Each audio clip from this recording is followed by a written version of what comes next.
Hi, this is Mark Laughlin, author of the Ambidextral Rifleman. This November I'm going to be releasing the second edition of my booklet on the Rifleman's Guide to Ambidextrous Shooting.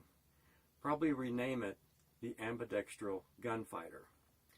Now I'm going to be using a different rifle this year to model for the photos in the second edition.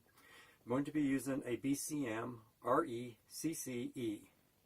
This is a 16-inch barrel equipped with an ACOG optic. This is built by Bravo Company. Terrific, excellent, probably the pinnacle of AR combat type rifles. Now, so I'm going to do just kind of a quick review of this rifle. You can already tell I'm quite impressed with it. Now, like I said, I have a 16-inch barrel flash hider. A lot of people would do the 14 with the pin flash hider. I like to be able to have that option of removing the flash hider and maybe someday putting a suppressor on it.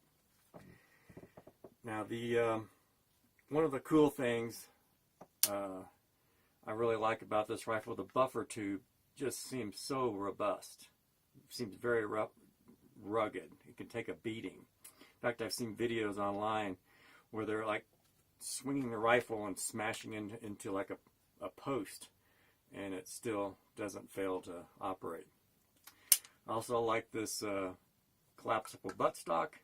A little bit tight initially getting used to it, but it's nice, very smooth profile, so it doesn't hang up on stuff. Has buttons for the quick release slings and stuff. Very nice, like that. Has a full-length Picatinny rail across the top of the receiver. You can see that the ACOG is mounted on, and then the Picatinny rail continues across this K-Mod handguard. Now, I do not run backup iron sights. I do not put a bunch of stuff on my rifle. I like to keep the weight down. I figure the ACOG is super reliable, and if something were to fail and I had to take it off, I could actually probably point shoot with it, just looking down the barrel without iron sights.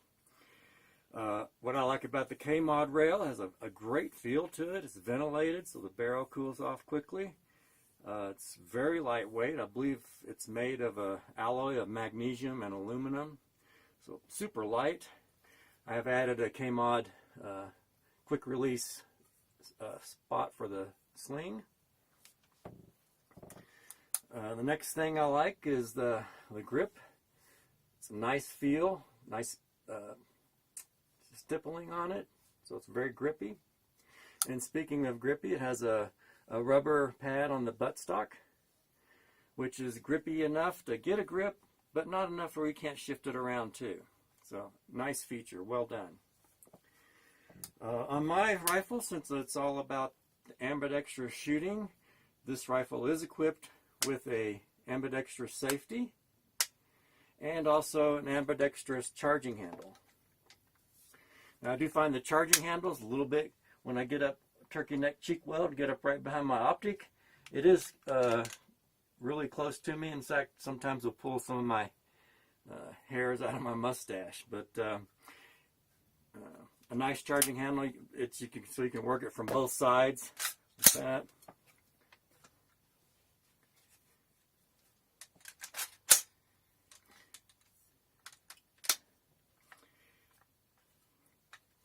And another upgrade that I've done that I didn't get from BCM is an Arms Unlimited kind of an ambidextrous magazine release. Now we see we got the typical push button. This is the standard AR on this side as it came from BCM. Now this side is basically a lever that you push and it drops the magazine out. Works pretty good. I mean, ideally they would be identical both sides, but it's pretty good compromise. Going down to the trigger, this rifle has the stock BCM trigger, fairly heavy military style pull, but very crisp, clean break. Now what's really cool is the reset is extremely audible.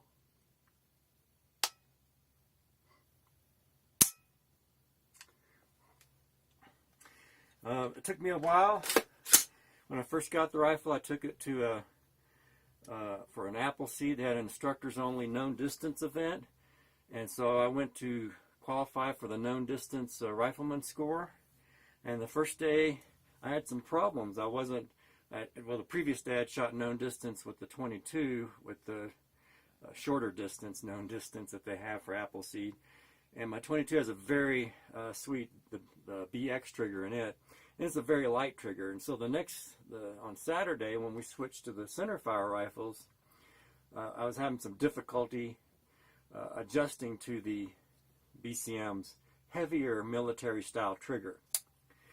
Now I got home that night. I was a little bit discouraged. Like I thought, well, I'm not going to qualify with this, and talked to a friend a little bit, and he said to spend half hour Saturday night dry firing, which I did. And actually used the iTarget laser round in there to also dry fire and practice making, my shooting steps to firing the shot, steady hold factors, and all that. And then the next day, of course, I qualified both left and right-handed. So very pleased with it. In fact, I'm not sure why I had trouble at the Appleseed. Maybe just because the day before I'd used that little lightweight 22. Because when I went the first time I actually shot the rifle at a range in Buffalo, Wyoming, 25 meters, got this really nice group. My very first 3 shots, sighting in the rifle. So I was very pleased with the accuracy that this rifle is capable of. Seems like the tolerances are very tight, very, very, very well made. The anodized flat dark earth finish just seems top quality. In fact, I kind of think it kind of reminds me in a way of the M1 Grand. I don't know if those of you who have owned an M1 Grand, you know that hammer forged receiver that just exudes quality. That's how I feel about this AR. And most ARs I don't feel that way.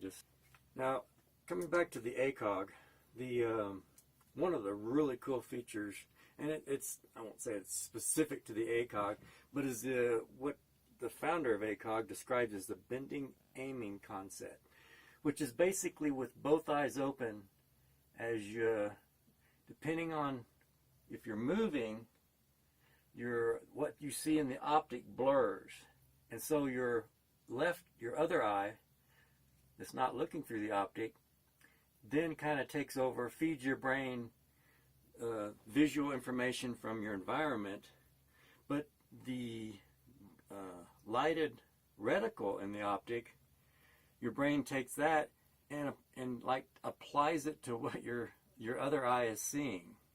So you almost have this red dot effect onto the eye that's not looking through the optic when your brain switches to using it.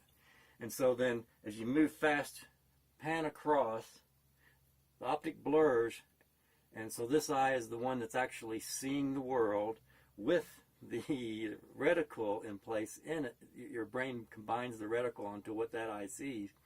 And then when you come to a stop, when the optic is not moving and it's no longer blurry because it's moving fast, your brain picks up what you see in the optic. Now this parallels real closely with what I talk about in the ability to switch from left to right. Your brain learns to find your sighting system, and whether you're using your left eye or your right eye, your brain goes, hey, there's a sighting system. That's what I will focus on, even though both eyes stay open the whole time. And then by doing that, once you even get more practice with that, you're able to mentally make the switch. Okay, I'm in my optic now, checking my reticle and my target.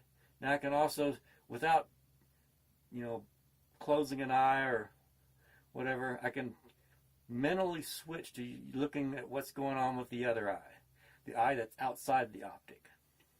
and then I can switch back to the optic. So that's a nice feature about the ACOG. Probably the only thing that I would like to improve on the ACOG, I'd like to get these not to be so extended out, you know, some shorter bolts and nuts that's set a little bit more flush to the rifle so that it doesn't hang up on stuff. Just a minor issue, but works great. As far as the adjusting, sighting in, ran this optic through a drill on Appleseed where we'd shoot at one target, then I would raise it 10-minute of angle up, and then shoot at the same target I originally shot at, but then it would place my shots so that, you know, it was 10-minute of angle higher. And then we went through the drill, moving that point of impact right, down, and then back to where we started. And the optic did great. It went through the whole drill. It came right back where it started. The only thing that differed was, according to my manual, this should have had a half-minute of angle change per click. And I was seeing it was more like something between half and a 1 minute of angle per click. So it wasn't quite half a minute of angle, but it came right back on just as it should. And so it's very, very pleased with the ACOG. And that's really for now. I mean, you know, for ambidextrous riflemen, the whole thing is that the rifle needs to be able to be fully mirrored and operational left and right side. So the AR platform is pretty good ergonomically, but I think our next generation rifle, and hopefully I'd really like to see Bravo Company develop it. I mean, the quality of their equipment is just so spectacular that it would be awesome to see them develop the next generation combat type rifle. And what I think that will mean is, one thing is the controls need to be perfectly mirrored. The other thing I think is, and this is a little more speculation on my part, but I think the next generation will be more of a bullpup, which will place the pistol grip further forward with the action back here closer to the shoulder. And that does several things. One is it shortens the overall length of the rifle, and you can have a much longer barrel. And you can have a longer barrel. You can have an 18-inch barrel and an overall shorter package. The other thing is, and something we've learned in paintball, is, okay, for example, in paintball, when you dive for cover, I mean running and then diving into cover, is you hold the rifle like this as you dive at the balance point up in the middle of it. Holding an AR at the pistol grip and diving for cover, I guarantee you're going to dig the barrel into the ground. As you hit the ground, you're just not going to be able to hold it up. It's going to dig into the muzzle into the ground. And so with a bullpup, with the rifle being more balanced, you'll be able to dive for cover, and the rifle is not going to want to rotate and dig the muzzle into the ground. And in paintball, I mean, that's pretty crucial, because typically what we look at with people that are in the shooting sports is their targets do not shoot back. And Rex Applegate wrote a great book on this. Bullseyes don't shoot back. And I think that's a key thing of why I advocate the whole ambidextrous rifle thing, is to make better use of cover. And then also for the next generation rifle, we want to look at getting that better balance point, so that when those bullseyes, your targets, are shooting back, you want to be able to dive for cover and not dig your muzzle into the ground. For now, though, the AR platform is this is like the ultimate refinement of the AR platform. I just don't see that an AR can get any better than this. So if you're looking for an AR, this is the way to go. Hopefully someday we'll see the bullpup design come into play, and we'll start making them at the same quality that we are seeing with our ARs right now.